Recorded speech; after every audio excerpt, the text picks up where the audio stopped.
गांव के किनारे एक पुरानी और वीरान हवेली खड़ी थी। लोग इसे चाड़ियल की हवेली कहते थे। दिन के वक्त भी कोई इसके करीब जाने की हिम्मत न करता और रात को तो वहां से अक्सर भयानक चीखों की आवाजें, खौफनाक औरतों की हंसी और सुर्ख आंखों की झलक दिखाई देती थी। गांव वाले कहा करते थे कि वहां एक औरत की रूह भटक रही है जिसका कई साल पहले इसी हवेली में कत्ल हुआ था। अब वो अपनी मौत का बदला लेने के लिए जिंदा लोगों को सताती है। एक रात गांव के दो दोस्त अहमद और सलीम ने फैसला किया कि वो असल हकीकत जानने के लिए इस हवेली में जरूर जाएंगे। दोनों जरती थे, इसलिए अपने साथ टार्च और कैमरा लेकर अंधेरे में हवेली की तरफ रवाना हुए। रास्ते में सलीम बोला, अहमद मुझे लगता है ये सब कहानियां हैं, कुछ नहीं होगा। अहमद ने हंसते हुए कहा, देख लेना, अगर कुछ हुआ तो सबसे पहले ताब भागेगा। रात के सन्नाटे में वो दोनों हवेली के करीब पहुंचे। आसमान पर काले बादल छाए हुए थे, चांद बादलों के पीछे छप गया था और हवेली की खिड़कियों से सुर्ख सी रोशनी झलक रही थी। जब उन्होंने पुराने लकड़ी के दरवाजे को धक्का दिया तो वो खुद ब खुद चर्र की आवाज के साथ खिल गया।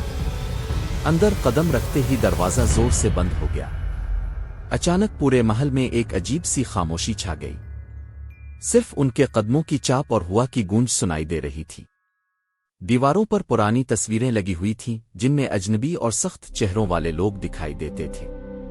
अचानक एक तस्वीर जोर जोर से हिलने लगी, जैसे कोई इसे छू रहा हो।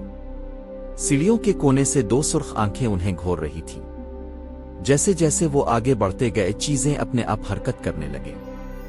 कुर्सियां उलटने लगे, दरवाजे जोर से खुलते और बंद होते, छत से लंबे काले बाल नीचे लटकने लगे। एक कमरे में पुरानी झूलने वाली कुर्सी खुद ब खुद हल रही थी, जैसे कोई इस पर बैठा हो। सलीम घबरा कर बोला, अहमद, मेरा दिल कह रहा है वापस चलते हैं। अहमद ने जवाब दिया, अभी नहीं, कैमरा रिकॉर्ड कर रहा है, सब हकीकत सामने आएगी। अचानक एक कमरे का दरवाजा जोर से खुला और उनके सामने वो चाड़ियल आ खड़ी हुई।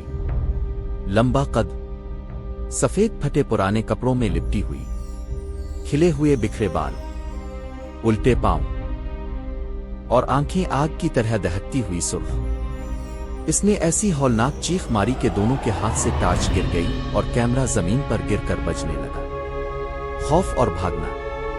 अहमद और सलीम बदहवास होकर भागने लगे, मगर हवेली के हर कोने, हर दरवाजे और हर खिड़की पर चाड़ियल का साया सामने आ जाता।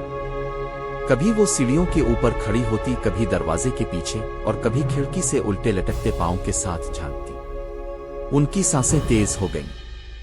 सलीम चीख उठा, ये इंसान नहीं है अहमद, ये हमें जिंदा वापस नहीं जाने देगी। आखिरी कोशिश में दोनों ने भागकर हवेली का पुराना दरवाजा तोड़ने की कोशिश की। बड़ी मुश्किल के बाद वो बाहर निकले और जमीन पर जा गिरे।